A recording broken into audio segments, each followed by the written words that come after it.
ચલો પ્યારા ફરજંદો, મેં તમને ઊંટના બારામાં બતાવું. ઊંટ એક ઊંચો જાનવર છે જેના પીઠ પર કોહાન હોય છે, યાની હમ્પ. ઊંટને રેગિસ્તાનનો સફીનો કહેવામાં આવે છે. ઊંટની 3 પાપન હોય છે, જેના સબબ સહેરાની મિટ્ટી એની આંખમાં નથી જાતી.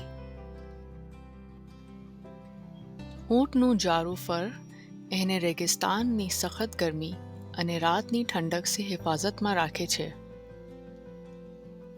ઊંટ એક સાથે 40 ગેલન પાણી પી શકે છે.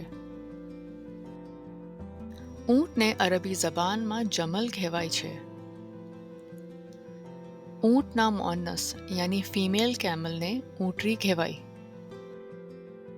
શું તમે કોઈ વાર ઊંટની સવારી કીધી છે?